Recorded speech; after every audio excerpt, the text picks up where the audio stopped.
Hello students. இப்போ கிராஃப்ல எப்படி table create பண்றது பார்த்துட்டு இருக்கோம்.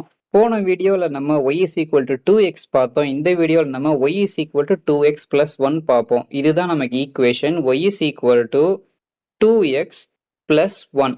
இந்த ஈக்குவேஷன்ல x வேல்யூ வச்சு தான் நம்ம y கண்டுபிடிக்க முடியும். x வேல்யூஸ் நமக்கு -3 2 plus 3 இருக்கு. அதாவது -3 -2 -1 0 1 2 3 இதுதான் நமக்கு வேல்யூஸ்.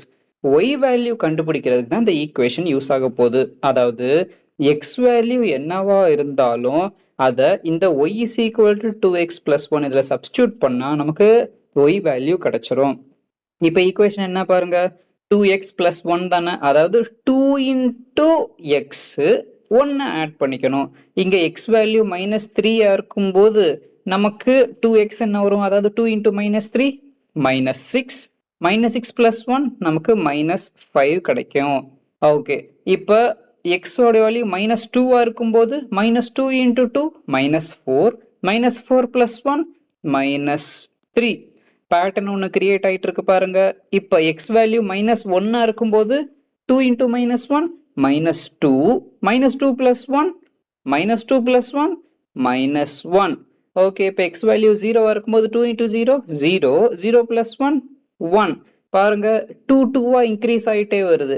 அடுத்து x வேல்யூ 1 இருக்கும்போது 2 1s are 2 2 plus 1 2 1s are 2 2 plus 1 3.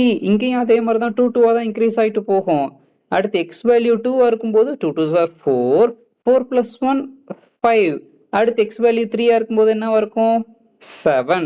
Okay, check பண்ணி பார்ப்போம். 2 3s are 6 6 plus 1 7. அவ்வளோதான். டேபிள் மட்டும் எப்படி கிரியேட் பண்றது தெரிஞ்சுட்டா கிராஃப்ல ஈஸியா நம்மளால பிளாட் பண்ண முடியும். அவ்வளவுதான், ரொம்ப ஈஸியான கொஸ்டின். இதே மாதிரி கொஸ்டின்ஸை தினமும் ப்ராக்டிஸ் பண்ணுங்க, சூப்பரா மார்க் ஸ்கோர் பண்ணலாம்.